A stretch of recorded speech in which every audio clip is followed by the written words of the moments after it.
Bonjour tout le monde, aujourd'hui on découvre un nouveau texte, le texte numéro 23 qui s'appelle Les fleurs de Glé. Donc c'est extrait d'un livre qui s'appelle Mes origines, mémoire et récits de Frédéric Mistral. Donc ce qu'il faut savoir c'est que c'est traduit du provençal puisque c'est une histoire, c'est un texte qui date de 1835. Oui, vous avez bien entendu, c'est 1835. Alors, dans ce texte, il est question de plusieurs choses. Donc, je vous ai mis des illustrations bonus ici. Et je vais tout de suite commencer par la lecture. Frédéric a été sage toute la matinée. Il a joué tranquillement. Mais cet après-midi-là, il ne tient pas en place. Plein de zèle, Frédéric vole vers les poules qui rôdent par les chaumes, becquetant les épis laissés par le râteau. Mais voici qu'une poulette huppée pourchasse une sauterelle, une de celles qui ont les ailes rouges et bleues, et toutes deux, avec lui, après qui veut voir la sauterelle, sautent à travers champs, si bien qu'ils arrivent au fossé du puits à roux. Et voilà encore les fleurs d'or qui se mirent dans le ruisseau et qui réveillent son envie, mais une envie passionnée, délirante, excessive, à lui faire oublier ses deux plongeons dans le fossé. « Oh, mais cette fois, dit-il, je ne tomberai pas. » Et descendant le talus, il entortille à sa main un jonc qui pousse là. Et en se penchant sur l'eau avec prudence, il essaie d'atteindre de l'autre main les fleurs de Glé. Ah, malheur, le jonc casse, et il plonge la tête la première au milieu du fossé. Il crie comme un perdu, tous les gens de l'air accourent. Donc c'est un récit de Frédéric Mistral. D'accord ? Donc Frédéric Mistral, c'est aussi un poète. C'est ce qui explique un petit peu sa manière d'écrire et la complexité des phrases de ce texte. Mais c'est là tout l'intérêt. Et vous allez voir, une fois qu'on va discuter de tout ça, ça ira mieux en termes de compréhension. Alors, en bas, je vous ai mis en illustration, donc ça, c'est la fleur de Glé. Donc, fleur de Glé, c'est l'expression appelée par Frédéric Mistral. En fait, ce sont tout simplement des iris jaunes, d'accord? Donc, si vous tapez, exemple, dans un moteur de recherche sur Internet, fleur de Glé, vous n'allez pas trouver beaucoup d'informations. Par contre, si vous tapez iris jaune, là, vous risquez d'avoir plus d'informations. Tout en sachant que les iris qu'on connaît par chez nous, généralement ne sont pas de cette couleur-là, c'est un peu plus bleuté. Donc peut-être en ce moment même dans vos jardins ou dans les jardins des voisins, des proches, vous avez des iris qui ressemblent à ça, donc en fonction des teintes, ça peut être plutôt violet ou plutôt bleu clair. Et là, je vous remets une autre photo donc des iris jaunes, on appelle aussi des iris d'eau, puisqu'elles poussent à proximité des étendues d'eau, d'accord ? Alors, je reviens maintenant à l'autre illustration qu'il y avait en bas, puisque cette histoire se déroule au moment des moissons.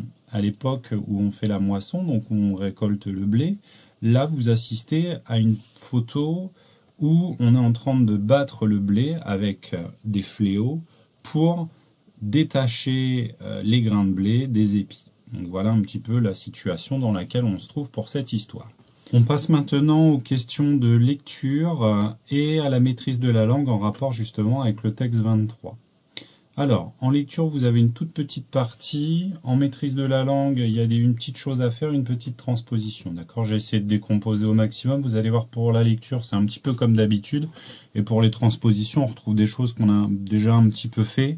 Après, il y a un guide. Voilà, j'ai essayé de vous guider au maximum pour vous aider. Alors, comment Frédéric se retrouve-t-il encore une fois au bord du fossé? Pourquoi est-il tombé? Quelle va être la réaction de sa mère? Ensuite, expliquer et chercher les mots, Internet ou dictionnaire. Donc Internet, je vous ai mis un lien vers Quant Junior si vous devez l'utiliser. Donc il faut chercher zèle, voler, le chaume ou les chaumes, becqueter, huppé, se mirer, entortille et l'air. L'air A-I-R-E, hein. Attention à ne pas se tromper. Après ces recherches, je pense qu'il peut être intéressant de relire le texte pour mieux le comprendre. Et peut-être qu'en le relisant, vous allez changer les questions qui sont là, d'accord? Donc, ça, c'est une petite chose. Si vous faites ces questions-là, etc., c'est vrai que je ne l'ai pas dit, vous faites comme d'habitude, vous pouvez y répondre à l'oral, accompagné d'un adulte responsable, bien entendu, qui peut vous aider. Après, à la première recherche, voilà, voilà, on répond comme on peut. Mais ce qui me semble intéressant, c'est de refaire une lecture une fois qu'on a un peu débloqué tous ces mots-là qui peuvent poser problème, comme on le ferait en classe d'ailleurs, hein. Alors, je vous ai mis aussi une petite indication, c'est que à cette époque, les garçons portent des jupes, une sorte de jupe, jusqu'à l'âge d'environ 5 ans. Et que les gelines, qui est employé dans le texte, sont une race de poules en fait. Donc voilà pour cette première partie. Ensuite, comme d'habitude, vous relevez les paroles prononcées par Frédéric. Donc il y a, il y a une manière de repérer les paroles qui sont prononcées. Et ensuite, trouver à qui renvoient les mots soulignés. Donc voilà pour cette première partie de lecture. Maintenant, on passe à la maîtrise de la langue ici. Donc j'ai divisé en deux, d'un côté les CE2 et les CM1, mais les CM1, si vous voulez, au choix, vous pouvez faire le passé simple avec les CM2, c'est comme vous voulez.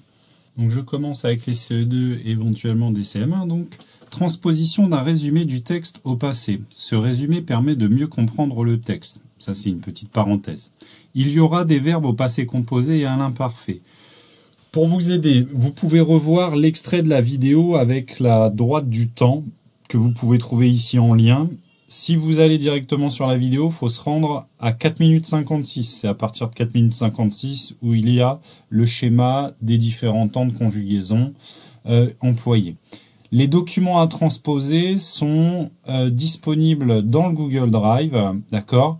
Pour les CE2, il y a un document avec des verbes en fluo. Ces verbes en fluo, c'est pour vous aider à choisir entre imparfait et passé composé. Attention, les verbes qui ne sont pas en fluo seront donc à l'autre temps. Moi, je ne vous dis pas quel temps il faut utiliser pour les verbes en fluo. Ça, c'est à vous de voir en vous aidant de la vidéo là. Vous savez que l'imparfait, il est utilisé pour de certaines circonstances et le passé composé, il est composé de quelque chose qui permet justement d'avoir une grosse différence avec l'imparfait. Pour les CM1, eh bien vous avez un même document avec un bout de phrase en plus, mais vous n'avez pas d'aide, il va falloir vous débrouiller. Ensuite, à la fin, vous avez la correction qui est bien entendu disponible dans le Google Drive, donc je compte sur vous pour pas l'ouvrir en premier. Et à la fin, bon courage à vous et on se retrouvera une prochaine fois. Maintenant, je passe au CM2. Alors les CM2, vous avez pas mal de travail. Vous avez dans un premier temps une double transposition au passé simple à faire et à l'imparfait. Donc le passé simple, même chose que les CE2, vous pouvez jeter un œil dans cette vidéo si vous ne savez plus la différence avec le passé simple, le passé composé et l'imparfait. Vous reprenez l'extrait de la vidéo qui est là et comme ça vous pouvez refaire un point. Alors, votre première étape, c'est de transposer à l'oral le texte au passé simple et à l'imparfait. Vous pouvez ensuite vous aider, enfin, c'est pas ensuite, c'est vous allez voir la correction numéro 1 pour corriger, pour réfléchir à ce que vous avez proposé. Ensuite, en utilisant la correction numéro 1, vous transposez à l'écrit le texte en changeant Frédéric par Frédéric et son frère. Alors bien entendu, là je vous montre rien parce que si je vous montre, vous avez déjà des réponses, donc c'est pas drôle. Ensuite, quand vous avez terminé votre transposition à l'écrit avec Frédéric et son frère, donc utilisez bien la correction 1 pour ça, vous corrigez avec la correction numéro 2, vous aurez des transpositions, des collectes à découper, il me semble qu'on n'a pas de retard, si on a du retard, vous me le laissez dans un mail en photo, voilà, et on verra, moi je ferai une petite mise à jour pour qu'on remette ce qu'il faut. Je crois qu'on en a 2 qu'on n'a pas collé, mais je suis pas sûr. Ensuite, pour finir, vous avez une vidéo de synthèse, apprendre à conjuguer le passé simple, ne plus faire d'erreur au passé simple en 4 minutes. Voilà, ça c'est pour terminer. Écoutez, amusez-vous bien et puis on se retrouve dans une prochaine vidéo. Allez, à bientôt.